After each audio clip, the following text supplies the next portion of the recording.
Welcome to The Pestle, reviewing and breaking down movies to look for insights into the movie-making process. Hosted by reboots, remakes, comic book movies, and sequels to reboots, remakes, and comic book movies. Let's dim the lights and start the show. Welcome everybody to The Pestle. Today's show is brought to you by the Dolphin Hotel. The deepest rest awaits you only at the Dolphin Hotel. Welcome everybody to The Pestle. I am Wes. And I am Todd. And today we are going to be discussing ASMR. No, this is The Pestle. This is The Pestle. This is thepestle.com. Listen to this vinyl record playing in the background. Oh, it's beautiful. I think I am going to start one of those channels. And this is the podcast where we analyze and break apart movies. If you don't know what a mortar and pestle is, that is where the show comes from. The idea of the show is a mortar and pestle is a kitchen tool that you've probably seen. It's like this little stone bowl with this other stone, like, I don't know, tool, this pillar thing that if you put like corn or wheat or whatever, if people actually still farm these things at their little houses, you would put it in this little bowl, this stone bowl, and you would use the pestle, is that little mortar thing, and you, well, the mortar is the bowl, the pestle is that other stone thing. See, I'm already jacking it all up. And you use the pestle against the mortar to grind up the stuff. And so we call the show The Pestle because we take movies and we put it into our mortar, and we are the pestle. We grind it up and we see what movies are made of. And as filmmakers, we like to analyze these things and see what we can learn from the process to hopefully become, I don't know, better filmmakers, possibly help people enjoy movies better, or maybe hate the ones that aren't as good. So maybe that would kind of bring me a little bit of pleasure to find out that simple movies no longer are satisfying to people. Like the idea that we've ruined, kitschy films, for one or two people. I'd like that. Yeah, I would too. Maybe fewer of them would be made.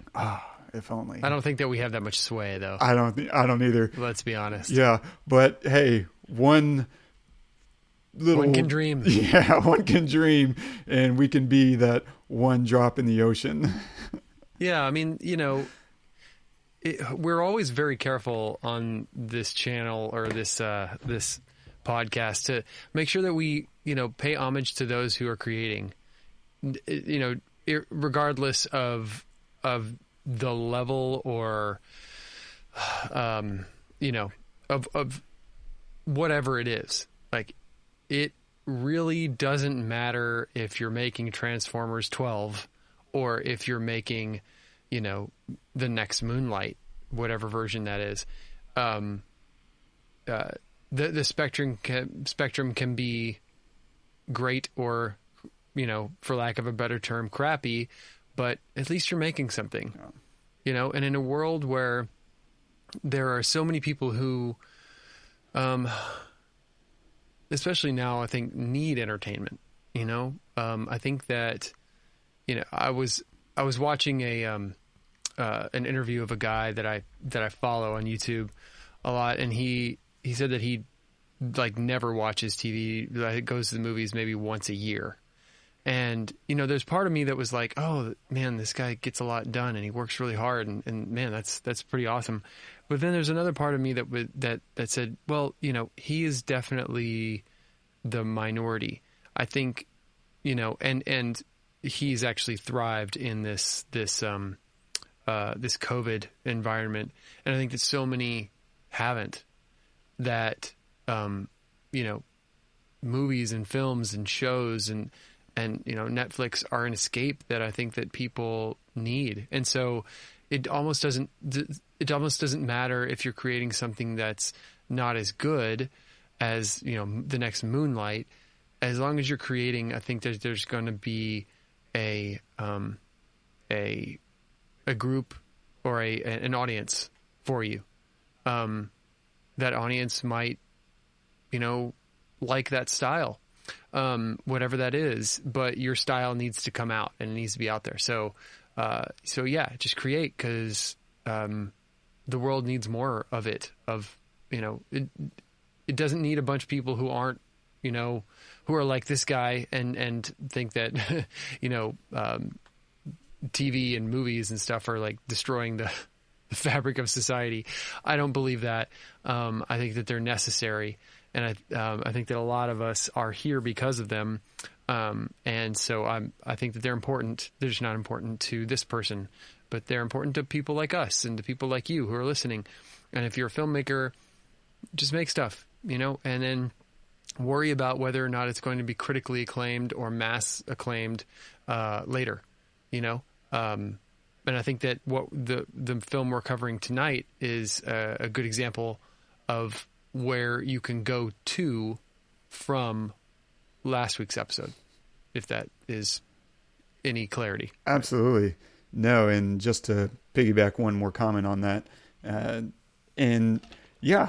movies are necessary and stories are necessary. I mean, that's the history of humanity is told through stories. Like, the only reason that we know who we are, where we're going, is because of stories, which is very relevant to the film we are covering today, which is what? Memento. So if you haven't watched this film, please pause this episode, because the entire movie is a spoiler, in a way, if you loop back around on yourself. Anyway, so please pause this episode, go watch it, and then come back, because we're going to spoil a lot. For sure. And we'll also touch a little bit on last week's episode with following. I don't think it'll be anything too heavy, but just beware if you didn't listen to last week or have seen following, that may pop up a little bit later, or not, TBD. But we're going to cover a few things. We'll touch on cinematography a little bit, in the sense of we'll talk about setting the tone for a mechanically complex film. We'll also talk about writing and story, why this film would not work if told with a traditional structure. And we'll also try to compare Memento to Following, and try to figure out, what does an extra $9 million budget get you? And we'll talk about other such stuff and things and stuff. So this film, a synopsis about it is: a man with short-term memory loss attempts to track down his wife's murderer. Directed by Christopher Nolan, screenplay by Christopher Nolan, based on the short story by Jonathan Nolan, cinematography by Wally Pfister, starring Guy Pearce as Leonard, Carrie-Anne Moss as Natalie, Joe Pantoliano as Teddy, Stephen Tobolowsky as Sammy Jankins, Harriet Sansom Harris as Mrs. Jenkins, and Callum Keith Rennie as Dodd. The other day you mentioned that maybe somebody was trying to set you up, get you to kill the wrong guy. Oh, well, I go on facts, not recommendations, but thank you. Lenny, you can't trust a man's life to your little notes and pictures. Why not? Because your notes could be unreliable. Memory's unreliable. Oh, please. No, really. Memory's not perfect. It's not even that good. Ask the police. Eyewitness testimony is unreliable.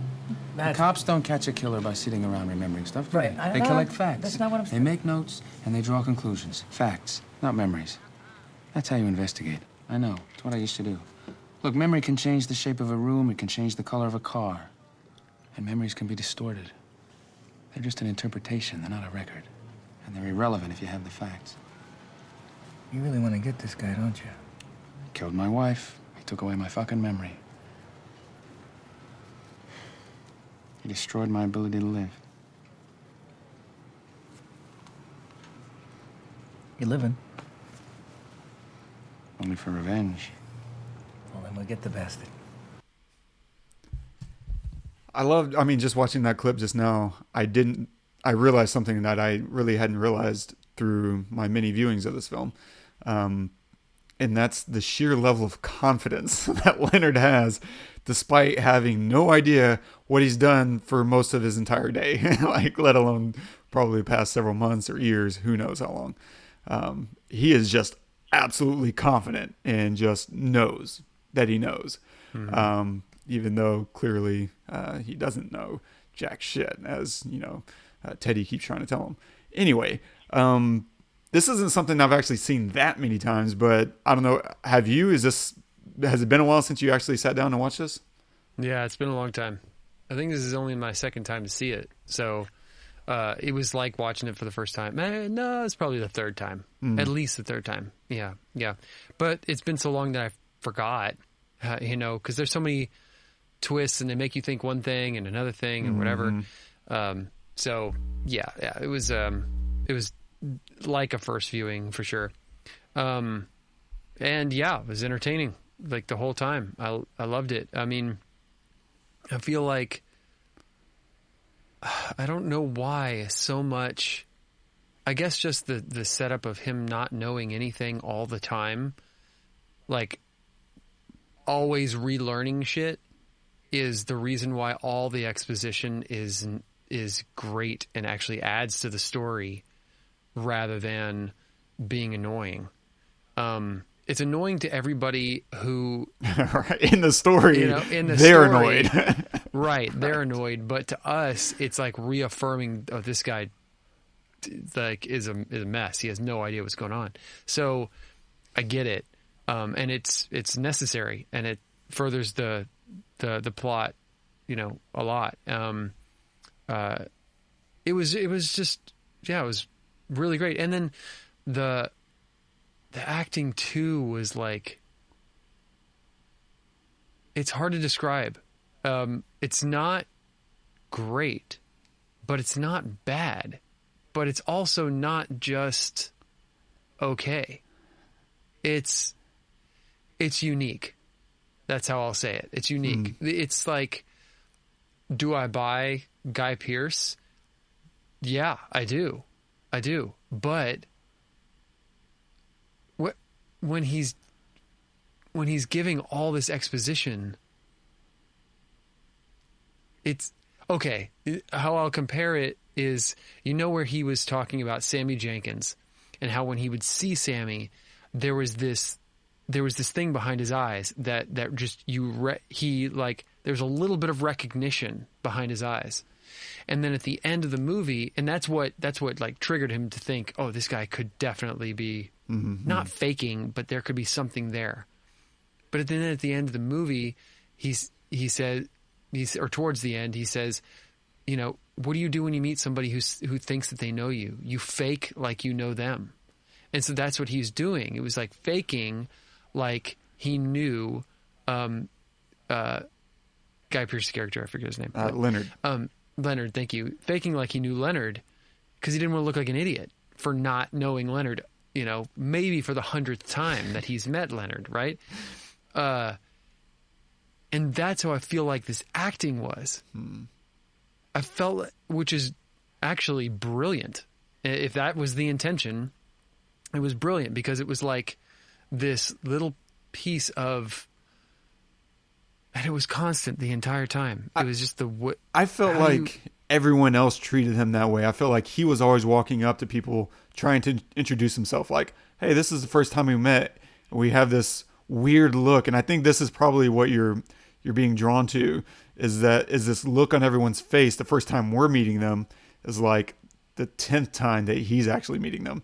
And so they're just kind of giving him this once over this whole time, studying him to look for the lie in the same way that he was looking for the lie in Sammy Jankis. Like, they're kind of watching this guy like, is this guy for real? I don't know. And so everyone's around him kind of testing him constantly. And it's a bit of a needle whenever he finds out. Of course, it's a fresh needle every single time. So yeah.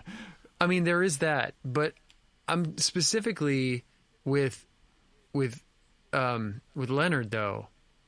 There's this way that Guy approaches that character that is very, like, it's very hard to put it on to like put it into words, because it's almost like he's reciting something. Okay, there it is. I'm starting to get it. It's almost like he's reciting something that he's recited 1,000 times before. But he thinks that he's reciting it for the first time. But we're feeling that he's recited this 1,000 times before. So we had that same look. We're seeing that same look in his delivery that he was seeing in Sammy Jankis' eyes. This like, oh wait, he's said that 1,000,000 times before. This is something like he has some kind of recognition of these phrases, of this delivery, of the way this experience or whatever. Like when he's on the phone delivering the whole exposition, the whole story to whoever was on the phone, which turned out to be, I guess, Teddy. But the whole, you're sitting there thinking like this isn't normal delivery. This is very like line, then line, then line. It's rote, you know what right? I mean? Yes, very. So you have this feeling of this was planned or done before, or like I'm seeing into his brain, and he's like forcing me to think that he's done this before, but really he hasn't. We're just watching this happen in real time, at least on the phone section. It was, I don't know if that was intentional, but knowing Nolan, it probably was, Yeah. And it was, it's the only way I can describe that kind of acting, because I've seen Guy Pearce in other films and he's never acted that way, ever. He's a fantastic actor, right? So which makes you think, man, even this kind of thing, whether it came from Nolan or from him, was probably intentional. Yeah. Maybe a little bit of both, but yeah. I mean, it, and the story just brilliantly woven together. I mean, when I finished watching it, I went and told my wife. I said, "You need to watch this movie for your book that you're working on, because this shit is amazing." How they, like reveal a little bit. Like they reveal a little bit into what you already knew, reveal a little bit more into what you already knew before then, and then leading up to that. And it just is I don't know if anybody movies had ever done that before this one. Was this before Pulp Fiction? Not that Pulp Fiction really did that. It was just out of order, I know, but it was out of order in multiple stories. This was like 6 years after Pulp. Okay. And so, I'm trying to think. I'm sure there's other like disordered movies. I don't know that I've seen any that are as chronologically reversed as this movie. There's one, Irreversible, but that might have come out after this movie. That might have been almost in response. I would have to look that one up. And I'm not recommending that movie. That's a brutal movie. But Irreversible is the other one that comes to mind that closely mimics this. There's not a many. There's really not that many. It's just Nolan's play with time has always been this incessant, love for something that we can never truly understand. Where we feel it, we feel the passage, we feel the experience of it, but we can't put it into words. We can't hold it in our hands. We can't, smell it or taste it, but you feel it constantly, all the time, in every cell, in every breath. And I think he's just fascinated about that, which makes me love all this stuff even more, because, even his films that I'm not crazy about, there's this air of it's important to catch everything, right? Don't miss it, because once you miss it, it's gone. It's past, and this play with it is just so intriguing. It makes me feel like whatever I'm watching is important. I think of all the things to tinker with, his fascination with time makes the most sense from a filmmaking perspective, because otherwise, for one, time is how we experience, life. And so to start to play with that as a fundamental element of the human experience makes a lot of sense, to say that, hey, if I start tinkering or playing around with time in any number of ways, is to start to call into question our own experiences and our own reality, and to give us something new that we were unable to experience in real life, a non-sequential expression of time. And so that's a really smart way to think about filmmaking, and something that probably has, endless permutations. And then I forgot what my other point was. Doesn't matter. It comes and goes that fast. That's all right. Yeah, I think you kind of touch on something else that I think is interesting, which is he Leonard does seem to have this kind of general knowledge that he has a condition. Like, he pops too, and I think the movie touches on this in that final sequence. But his last memory is supposed to be of, like, the death of his wife. That's the last thing last new memory that he has. And so for him, at any given moment when he, his memory resets, like, it should be a deeply disconcerting moment, all right? Like, you're just waking up from your wife dying. And this would be weird. It would be like if you said, my last 5 years didn't happen, that the last moment I remembered was whatever, being a pallbearer at my grandmother's funeral. Like, it would be like, wait, what am I doing right here? Now, I think they kind of solve for that towards the end whenever Teddy starts telling him, you're only remembering things that you want to remember. Like, you're creating your own reality right now. But then also, if he was freaking out every time he reset, that would make for a really difficult movie to sit through. Like, you'd just be yelling for 2 hours straight. Just constantly. And so it's super forgivable and desirable for him to kind of, smooth over that wrinkle. But yeah, there's certain aspects where they kind of give into it a little bit too, where he's kind of remembering to some degree his interaction with police. And I think that clip that we played a minute ago of him and Teddy talking about memory, how unreliable it is pretty fundamental to this movie, because I think that's a bit of a thesis statement that he thinks he's building a completely reliable world, that he doesn't need memory because he has facts. But those things are, tightly intertwined because he no longer knows where these facts even came from, which of course culminates in the pivotal final moments of the film. But we'll get into that here in a second. You said some things I want to get to, so I'm going to blast through a few notes here. Cinematography wise, that first shot as the credits roll is really smart.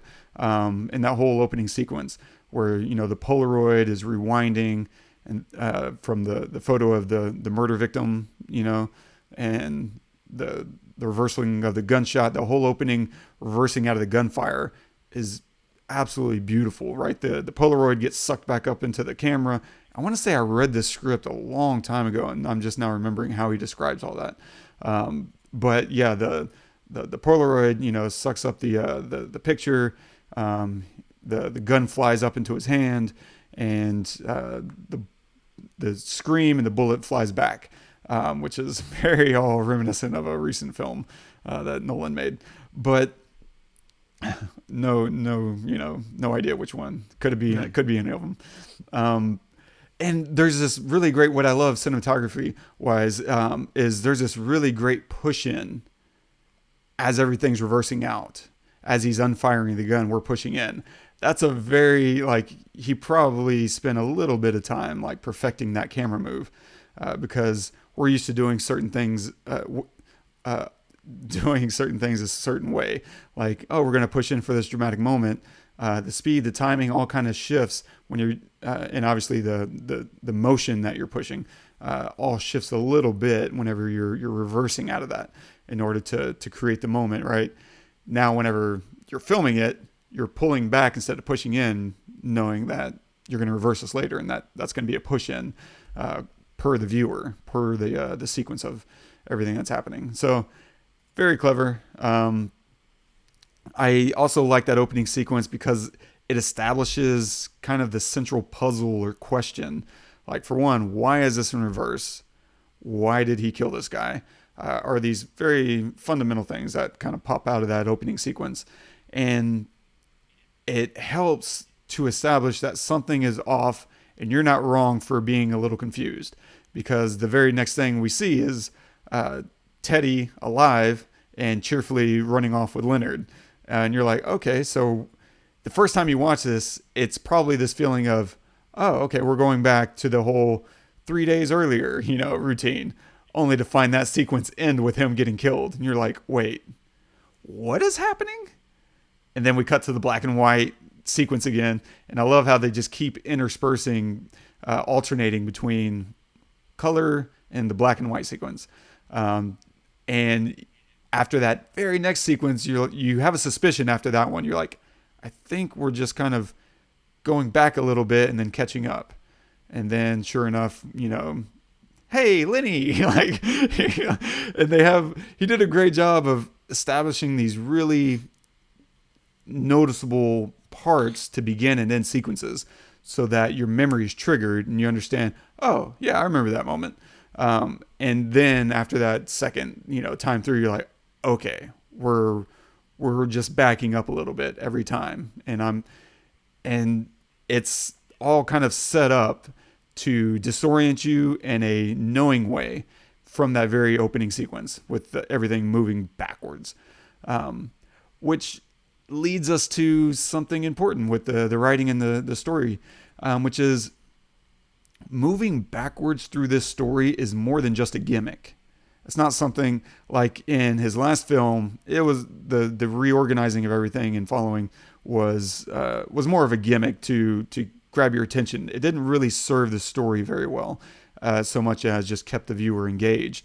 In this, it's pivotal. I think it's absolutely critical to the plot, because we begin on the murder. Why did he kill this guy? Whereas if we played the entire movie forward in chronological order, there's absolutely no mystery or surprise at the end of this thing. We just watch someone like hunt down and kill someone. Like that's all you watch. And it's kind of macabre in a sense to watch how people treat Leonard, and it becomes very less engaging. You just feel you feel a little gross, I think, if you were to just watch this thing in sequence.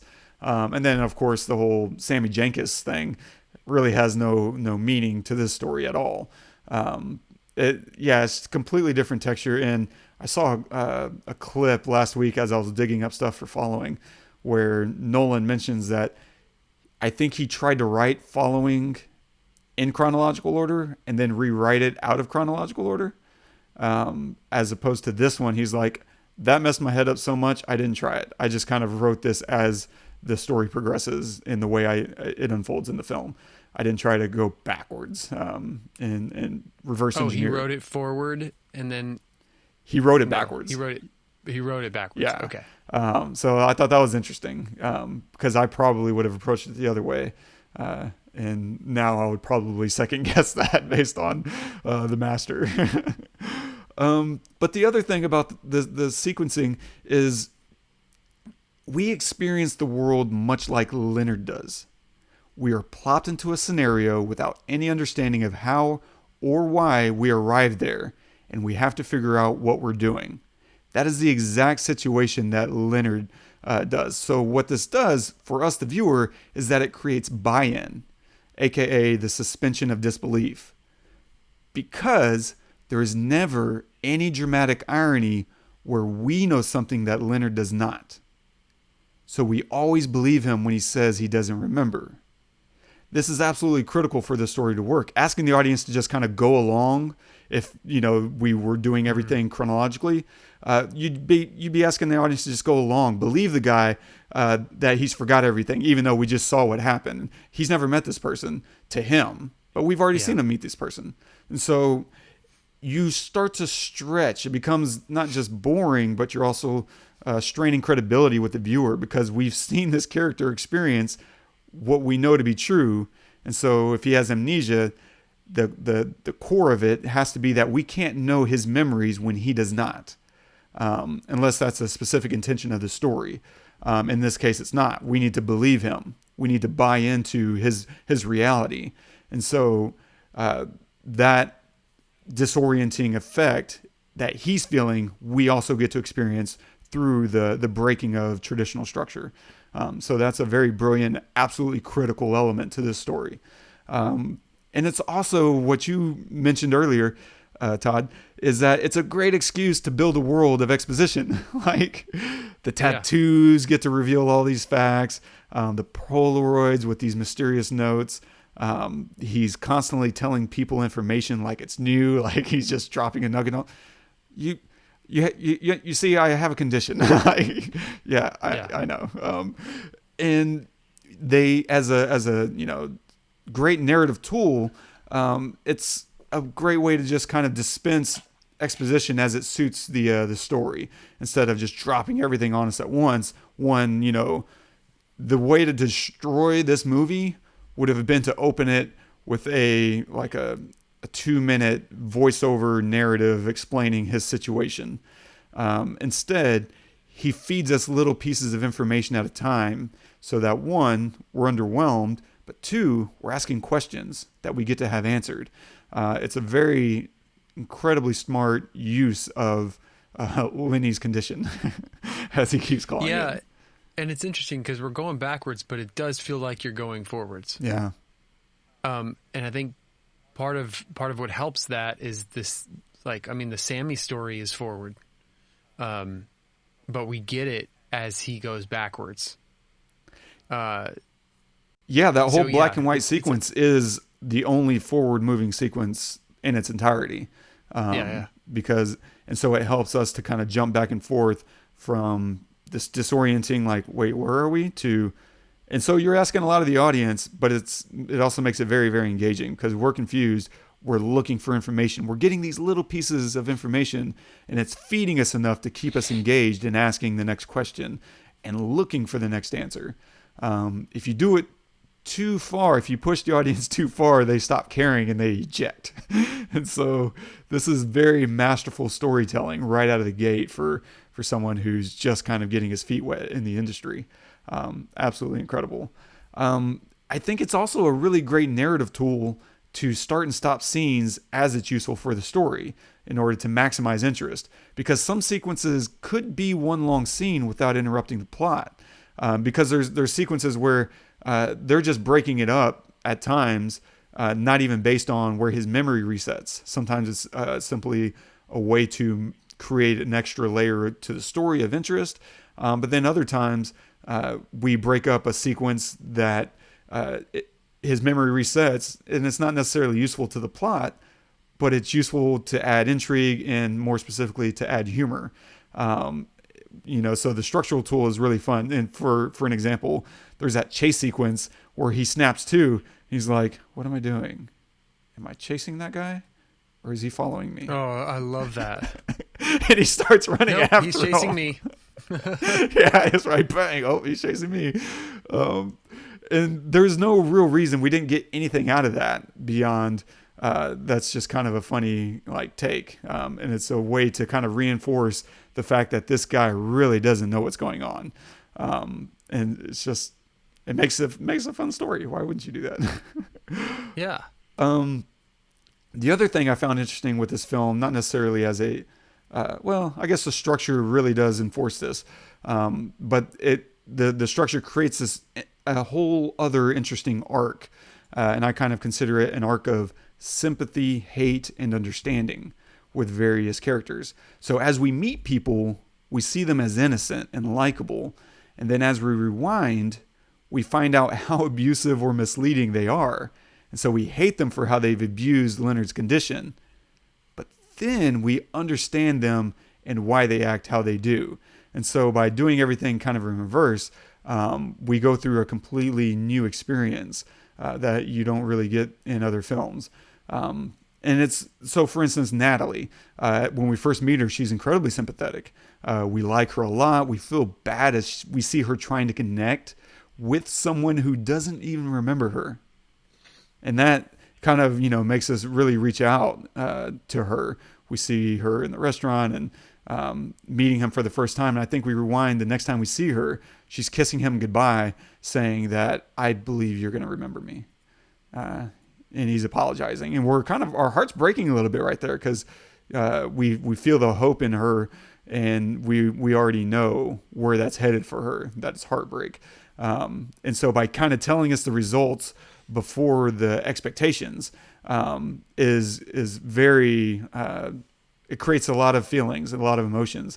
But then, of course, we also see how cruel she was to Leonard. And now we start to hate her, like, whoa, she really was just fulfilling all this hatred in him. And so now we're hating her. Of course, as we keep rewinding further back, we then also see how her boyfriend was killed by Lenny, and a whole new dawn of understanding kind of completes that arc with Natalie.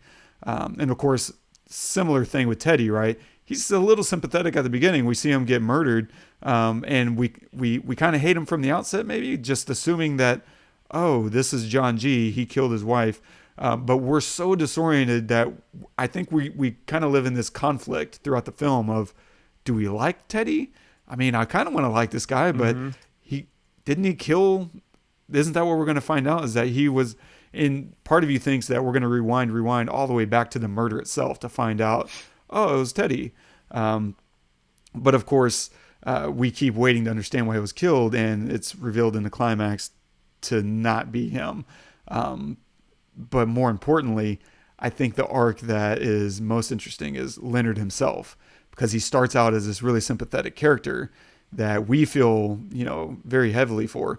And as the story unfolds, what we actually see is the reveal of a murderer of Lenny, and not a murderer caught, Teddy. And so the big twist is the making of a murderer, not the capturing of one. And it's just a beautiful, beautiful plot twist. This movie does not work any other way. And it's genius storytelling, man. I don't know what else to say. I mean, you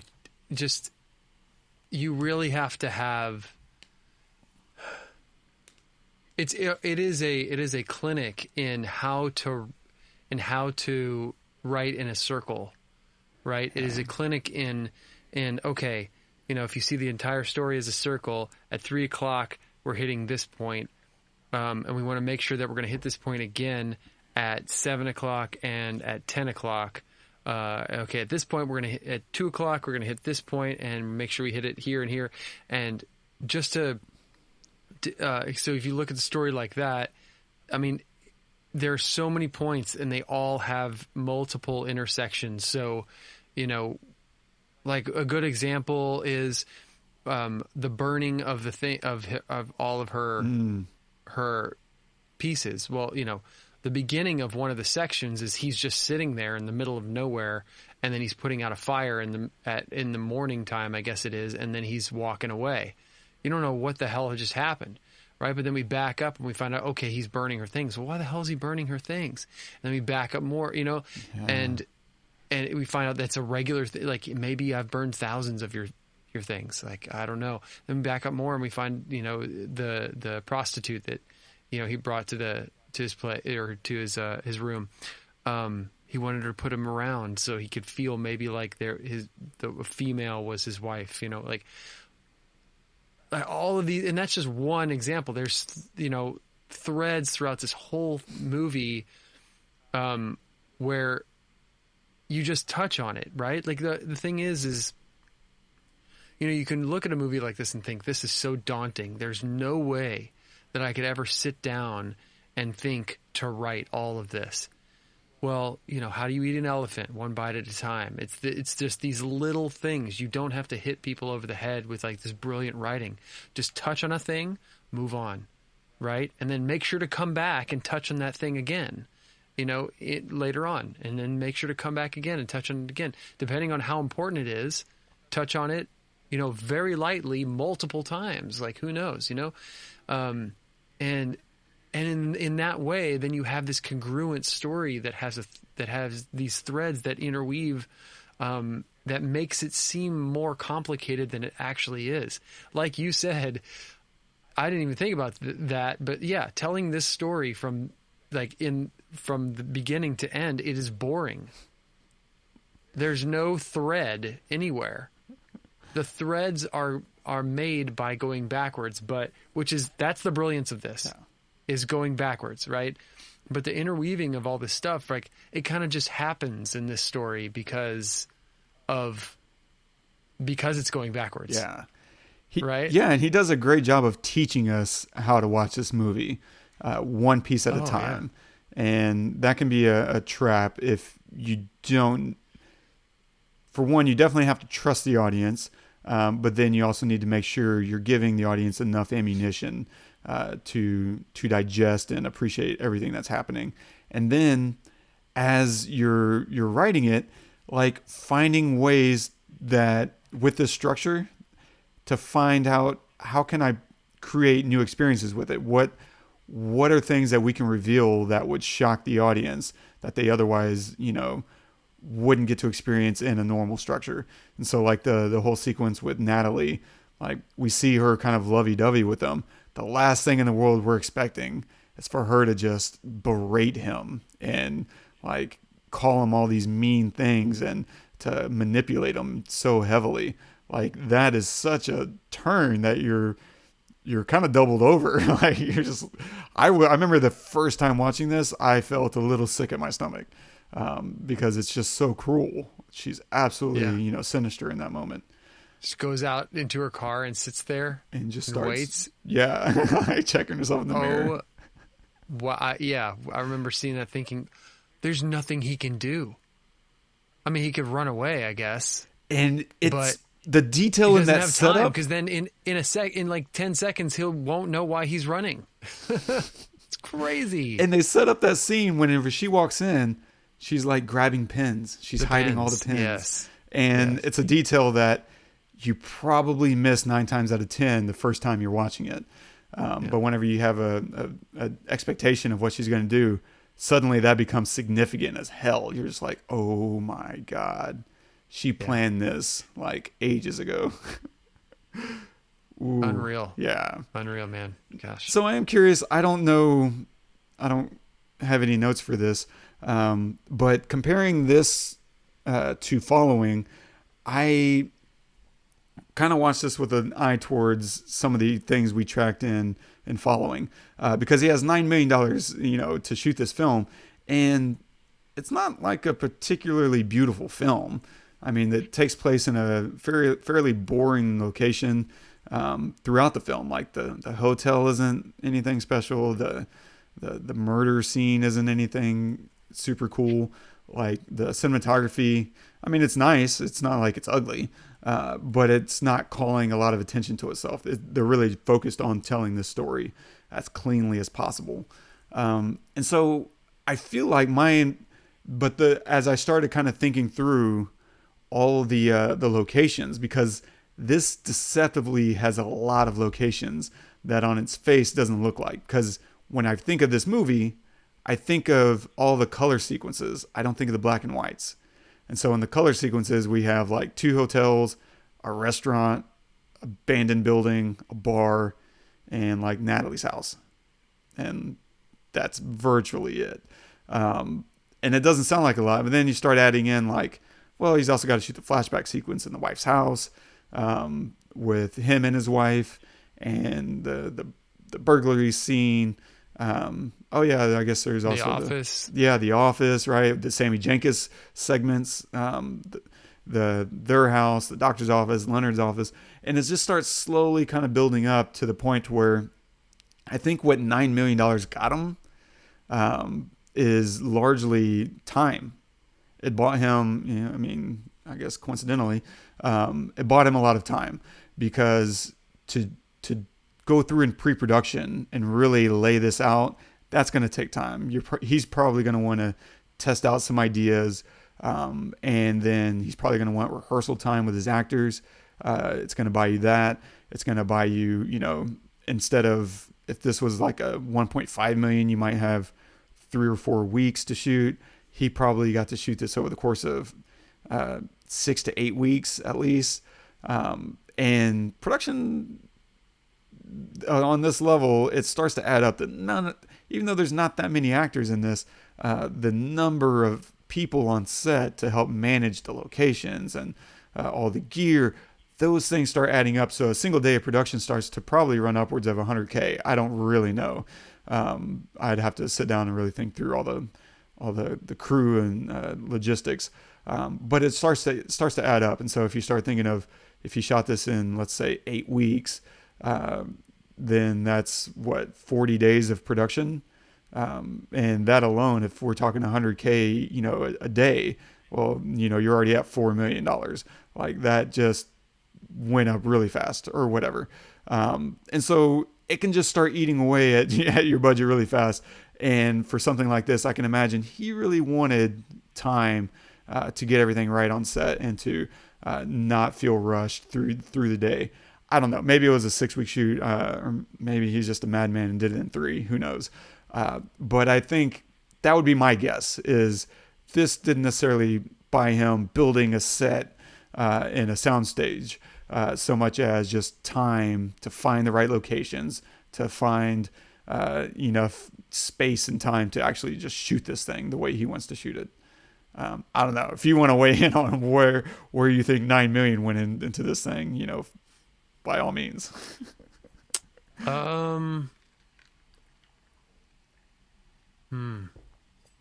Probably in the editing. And not like $1 million or anything, but a lot of it in the editing. In the I don't know how much Guy Pearce would be. I mean, true. An A-list actor working with the first, to them, this is the first time director. Like no one had seen Following. And so. Yeah.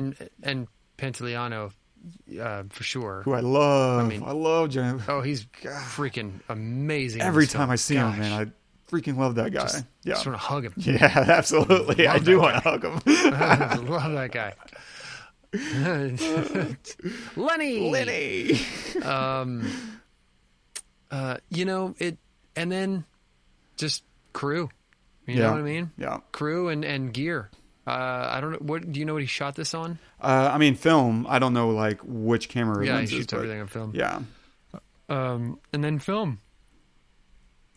Adds up. It adds up, man. Yeah. It totally adds up. Nice. But yeah, I think you're right. Time. Instead of shooting something in a couple of weeks, you shoot something in a couple of months, and you have more people. Yeah. So time and people. And then you have more time in post as well. True. So,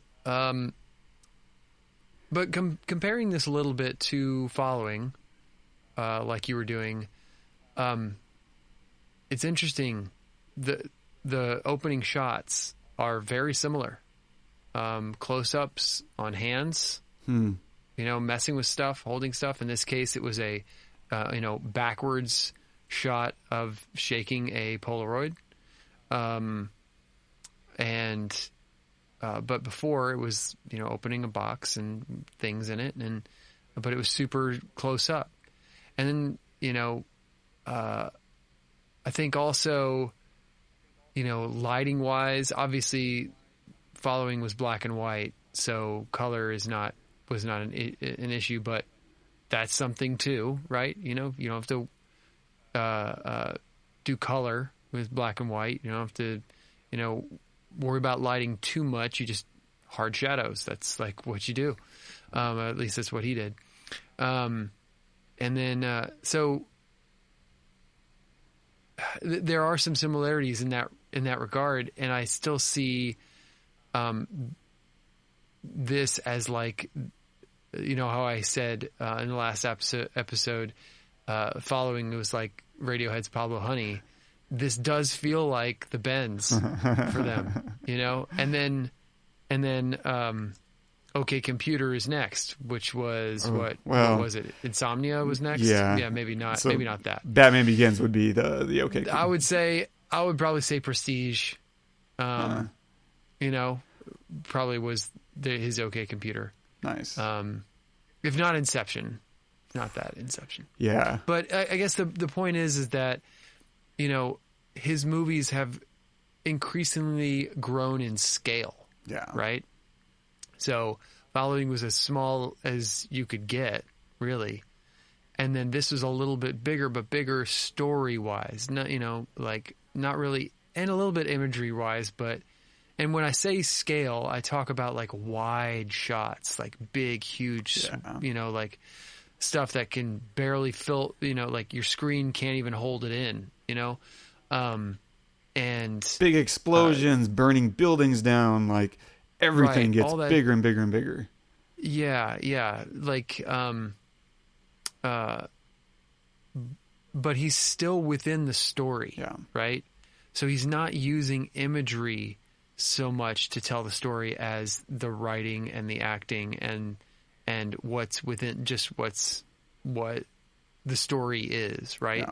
I don't feel like let's compare Memento to like Interstellar. You know, I don't feel like I know the space, like I recognize the space. Yeah. In Interstellar, I'm in outer space. I know where I am, right? All the time. Or even if I'm on a planet, I'm, you know, I know the space. I'm shown the space. But in Following and in Memento, you're not given that. You know, yes, I know I'm in a hotel room, but I don't know anything outside of the hotel room. You know, I know that I'm in Memento. I know that I'm, you know, in a tattoo shop, but I don't know anything around that building. Like it's just there. So I don't really have this like grand, you know, like vision of anything. So he just relies heavily on the story. So I think that Following Memento, he's like stuck with that a little bit. And as his budgets go up, he explores the space more. You know, like with Dark Knight, you know, you're in a big city. Yeah. You know, like with Prestige, even, you know that, you know, I'm in this town. Or when he, you know, like goes to the States, I know he shows you the town, he shows you the space. And I would add on to that, I don't feel like he's done as much character work since Memento. Like the dialogue, this is a very dialogue heavy film. He doesn't really rely on action sequences very much. There's a couple of short ones. And that's it. I mean, this is characters dealing with characters and almost nothing else.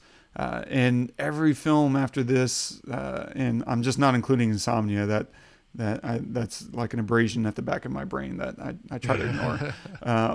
Like he relies so much more on kind of plots being more action driven, or you know, like you said, just kind of increasing the scope and the scale of those worlds that he builds. And here the world building that he does is within characters.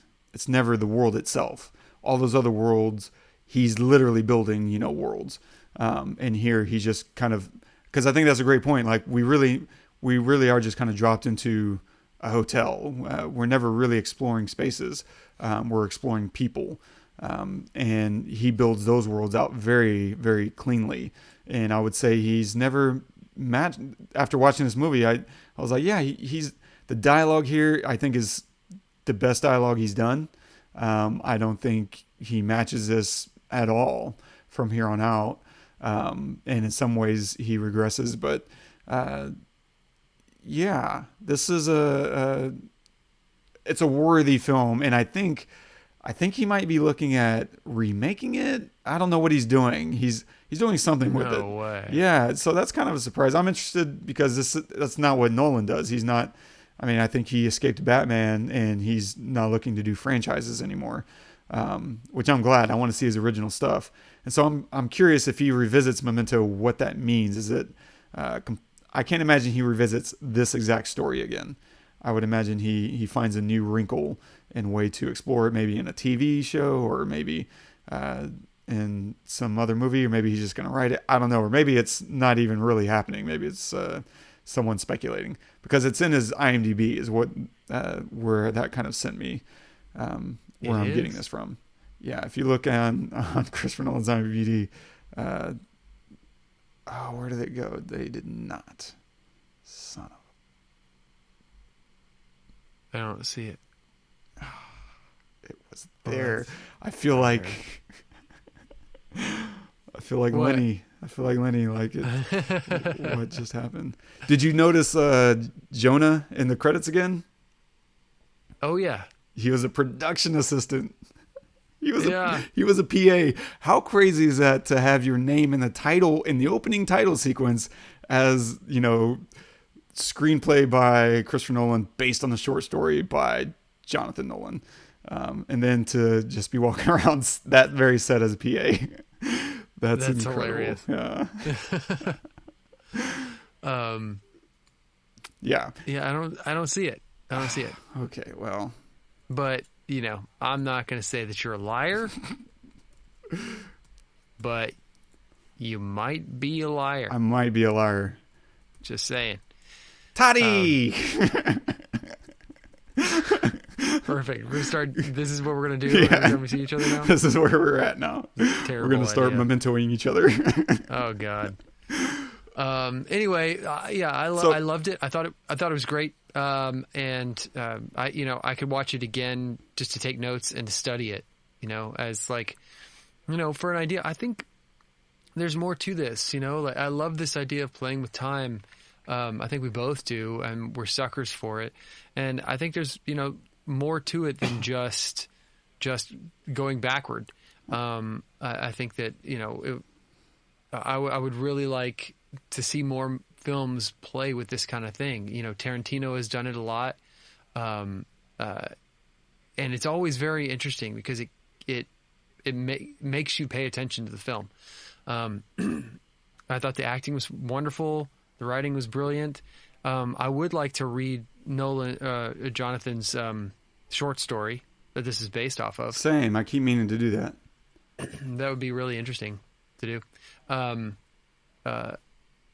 Yeah, and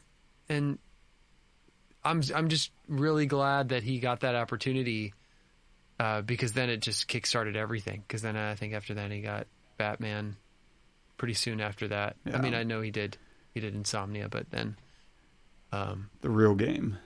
Yeah, and you know but you don't need. I mean, I think we established last week. You know, you don't need that much money to make a great film. You just need a great story. You can even 100%. Have shitty acting. Yeah, so true. Honestly, and if the story is good, you could even write to that. Absolutely. You know, there's this thing in acting. There's a book by David Mamet where he discusses his philosophy on acting. And Mamet is a world-renowned playwright, and he's not big on actors from what I can tell. But he has a really interesting philosophy, and I don't think it's wrong, which is if you've written the script well enough, the acting kind of takes care of itself. Like, just say the words. The intention is already in the words.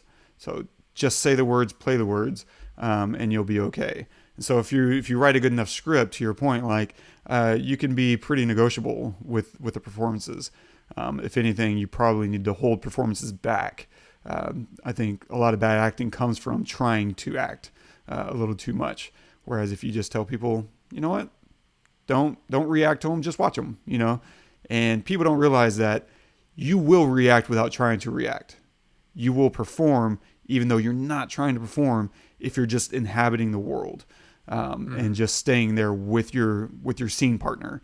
Like, just stay there and you will get there. The camera will get it, especially if it's in a close-up. The closer that camera is, the absolute less you need your actor to do. And I'm not above like coaching my talent through a scene. You know, do this, look there. Okay, now let's put all that together. I want you to look there, look down, look back. Done. Like, it's all about visual storytelling and knowing what you want out of a moment. Yeah. Nice. So, what are you going to recommend this week? Oh yeah. That what was it? I had it. Hang on. Oh shoot. No, that's wrong. Where is it? Oh yeah. I'm going to recommend, and I hope I'm not stealing it from you, but you texted me the other day that you were watching this film, and I was like, oh my gosh, I want to watch that so bad. We saw it in the theater. It has nothing to do with this movie that we're watching, but I can't believe we haven't recommended that. I know. I went in and I looked, and no, we haven't. I'm going to recommend Underwater. It came out, I guess, last year. With Kristen Stewart, and it opens strong and it just stays strong the whole time. It's like, I don't know why it didn't get as much attention as it should have. Maybe just because it was like, you know, I don't want to say whatever, but it's a really entertaining, like really well done movie, and she's fantastic in it. She crushes the screen in that movie. Yeah. God.